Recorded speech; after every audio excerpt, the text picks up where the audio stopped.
வணக்கம். அண்மை காலமாக பேசு பொருளாக மாறியிருக்கும் விடயம்தான் யாழ் பல்கலைக்கழக மாணவர்களுடைய போராட்டம்.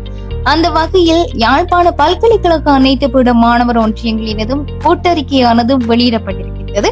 அந்த கூட்டறிக்கையில் விடயங்கள் பல முன்வைக்கப்பட்டிருக்கின்றன.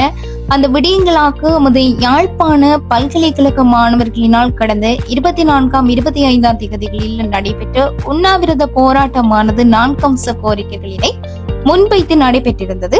தற்பொழுது ஒரு சில நிர்வாக மற்றும் அரசியல் நோக்கங்களிற்காக அது முழுமையாக திரிவுபடுத்தப்பட்டு போராட்டத்தின் நோக்கம் முழுமையாக திசை மாற்றம் செய்யப்பட்டு வருகின்றது. போராட்டத்தின் நோக்கத்தினையும் சரியான புரிதலையும் வழங்கும் நோக்கத்துடன் இந்த ஊடக அறிக்கையினை வெளியிடுகின்றோம். குறித்த உண்ணாவிரத போராட்டமானது பின்வரும் 4 அம்ச கோரிக்கைகளினை முன்வைத்து நடைபெற்றிருந்தது. விதிகளுக்கு புறம்பாக நடைபெற்ற மாணவர்கள் மீதான விசாரணைகளை உடன் நிறுத்துதல், போராடுதல் மற்றும் கருத்து வெளிப்பாட்டு சுதந்திரம் உள்ளிட்ட மாணவர்களின் அடிப்படை உரிமைகளை உறுதி செய்தல், விரிவுரையாளர்கள் மீதான முறைகேடுகளை பாரபட்சமின்றி விசாரணை செய்தல், மாணவர்களின் கற்றலுக்கான சுதந்திரத்தை உறுதி செய்து மாணவர்களுக்கு உடனடி நிவாரணம் வழங்குதல் போன்ற விடயங்களும் அதாவது பல்கலைக்கழக மாணவர்கள் மீது விதிக்கப்பட்ட வகுப்பு தடைகள் விதிமீறல்களுடன் உரிய கால நீடிப்புகளுடன் நடைபெறவில்லை என்றும் 25/1/2025 அன்று நடைபெற்ற பல்கலைக்கழக பேரவை கூட்டத்தில் கண்டறியப்பட்டுள்ளது. கல்லாசனங்கள் அகற்றப்பட்ட விடயத்தில் கூட எவ்வித நிர்வாக நடைமுறைகளும் பின்பற்றப்படாமலும் ஒப்புதல்கள் பெறப்படாமலும் பொது சொத்தொன்று உடைத்து தகர்த்தப்பட்டுள்ள குற்றம் நிகழ்த்தப்பட்டுள்ளமையினை பேரவையானது கண்டறிந்துள்ளமை நோக்கத்தக்கது என்றும் இவற்றோடு மேற்படி விதிமீறல்களுடன் நடைபெற்ற விடயங்கள் குற்றமென கணிக்கப்பட்ட பின்னர் நிகழ்ந்த செயல்கள் யாவும் போதைப் பொருளுக்கு எதிரான நடவடிக்கையின் விளைவாக சித்தரித்து திரிவுபடுத்தப்படுகின்றமை வேதனையானது என்றும் முதலாம் ஆண்டு மாணவர்களின் பாடத்தெரிவு சிக்கலில் உள்ள பிறழ்வுகளையும் வாட்ஸ்அப் குழுவில் கலந்துரையாடிய மாணவனுக்கு வகுப்பு தடை விதிக்கப்பட்டமையில் திட்டமிட்டு மடைமாற்றம் செய்யப்பட்டுள்ளது.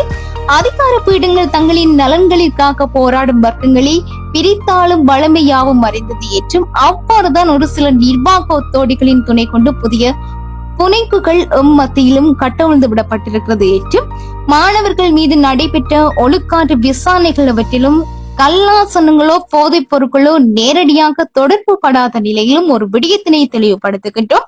மாணவர் சமூகமாக நாங்கள் ஒருபோதும் போதையை ஆதரித்ததும் இல்லை, ஆதரிக்க போவதும் இல்லை.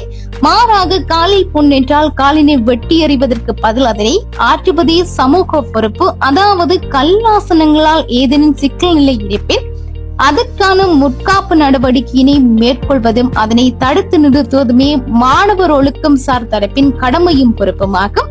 மாறாக பொது சொத்தினை தகர்த்துவது என்பது பெருந்தவறு. அதனை நியாயப்படுத்தும் விதத்தில் யாழ்ப்பாண பல்கலைக்கழக சமூகம் ஒரு நெறி பிறந்தல்வு சமூகம் என்று காட்டி கொடுப்புகள் திட்டமிட்டு பல்கலைக்கழக மாண்பிற்கு களங்கம் ஏற்படுத்தும் வகையில் ஒரு சில நிர்வாக ஒத்தோடிகளின் துணையும் அரங்கேற்றப்படுகின்றமை வேதனைக்குரியது என்றும் இவற்றோடு மாணவர்களுடைய கருத்தாக சித்தரித்து ஒரு சிலரால் முன்னெடுக்கப்பட்ட ஊடக சந்திப்பு என்பது மாணவர்களுடைய கருத்தன்று யாழ்ப்பாண பல்கலைக்கழக மாணவர் ஒன்றிய பிரதிநிதிகள் பல்கலை நிர்வாகம் ஆகியவற்றை கலங்கப்படுத்தும் வகையில ஆதாரங்கள் ஏதுமற்ற தெரிவுபடுத்தப்பட்ட பொய்யான செய்திகள் பொது வழியில் பகிரப்பட்டு வருகின்றமையை வன்மையாக கண்டிக்கின்றோம் என்றும் பல்கலைக்கழக மாணவர்கள் மீதான பழிவாங்கல்கள் மற்றும் கற்றல் உரிமைகளுக்காக அனைவராலும் முன்னெடுக்கப்பட்ட உண்ணாவிரத போராட்டமானது மாணவர்களின் அடிப்படை கற்றல் ஜனநாயக உரிமையை சார்ந்ததே முன்னெடுக்கப்பட்டது.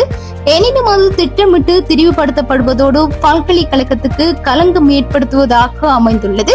பல்கலைக்கழக பேரவையினையும் துணை வேந்தரையும் திட்டமிட்டு குற்றஞ்சாட்டும் நோக்கில் இவை பரப்பப்படுகின்றமையை சமூகத்தின் கவனத்துக்கு கொண்டு வருகின்றோம் என்று அந்த விடயத்தில் குறிப்பிடப்பட்டிருக்கின்றது.